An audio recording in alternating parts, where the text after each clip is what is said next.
Bonjour les amis, aujourd'hui nous sommes encore dans les psaumes et je signale que c'est le dernier jour pour un petit temps dans les psaumes, dans le psaume 66.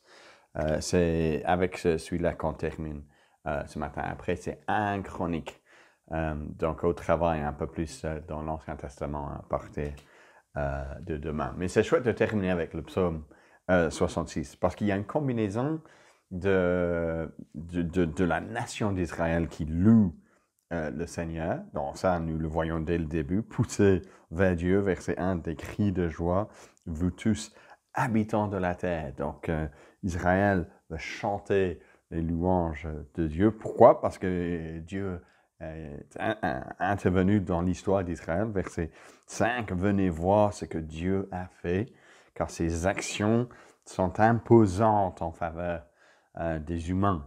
Je lis dans le Somme, la mer a changé en terre ferme. Il se rappelle de la traversée de la mer Rouge, du Jourdain, le fleuve passé à pied sec. Aussi nous exaltons en lui, car il gouverne pour toujours avec puissance. Et ses yeux surveillent les peuples afin que les rebelles ne puissent pas se dresser contre lui. Dieu règne, Dieu est puissant, Dieu donc sauve son peuple, il délivre son peuple. Et donc, ensuite, versets 8 à 12, nous sommes exhortés à bénir notre Dieu au peuple, faites retentir ses louanges. Mais la suite, c'est une petite surprise, parce que ici, nous célébrons Dieu. Pourquoi?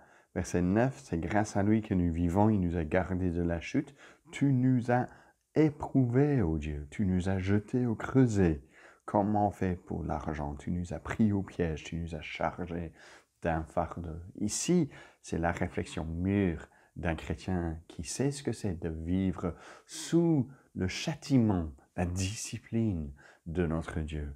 Et dans les temps qui sont les nôtres, avec le coronavirus, c'est ça une leçon pour nous aussi, d'apprendre, de pouvoir, malgré la frustration, malgré le fait que Dieu semble dans sa souveraineté de se servir de quelque chose de mauvais pour nous apprendre quelque chose. Ce n'est pas qu'il est responsable pour ce qui est mauvais, mais néanmoins il est souverain au-dessus de toute chose. Et nous pouvons donc traverser verset 12, comme dit le psalmiste, le feu, nous avons dû passer par l'eau, mais tu nous en as fait sortir pour nous conduire à l'abondance.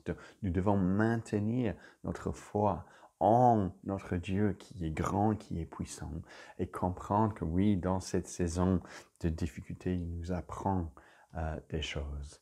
Ensuite, verset 13 à 15, la perspective, ce n'est plus tout Israël qui loue le Seigneur, c'est juste un seul individu. Je viens dans ta maison avec des holocaustes. Et il vient avec plein de choses. Pourquoi? Parce que toutes ces choses ne suffisent pas pour remercier le Seigneur pour ce qu'il est et pour ce qu'il a fait. Et c'est ce même individu, à partir du verset 16, venez écouter, vous tous qui craignez Dieu, je vous raconterai ce qu'il a fait pour moi. N'est-ce pas chouette? Donc on a toute la nation qui loue le Seigneur, et puis on a aussi la perspective d'un individu qui veut louer le Seigneur parce qu'il sait à quel point le Seigneur est intervenu pour lui. Lorsque mes cris montaient vers lui, sa louange était sur ma langue. Si j'avais gardé dans mon cœur des intentions coupables, le Seigneur ne m'aurait pas écouté. Il fait un lien, n'est-ce pas, ici, entre sa louange et son obéissance.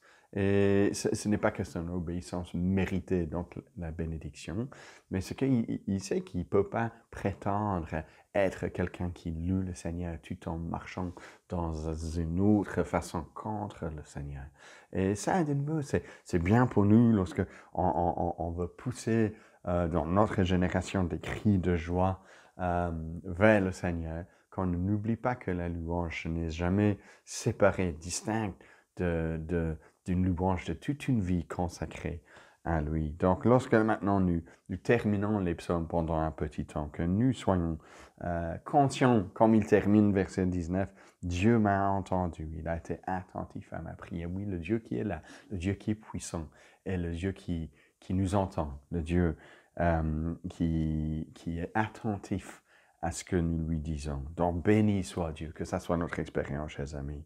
Il n'a pas repoussé ma prière, il me conserve son amour. Oui, il fait cela pour nous en Christ. Donc, réjouissons-nous de notre Dieu une fois de plus, chers amis. Prions pour que les nations puissent connaître aussi ce Dieu, mais que chacun d'entre nous découvre cela individuellement.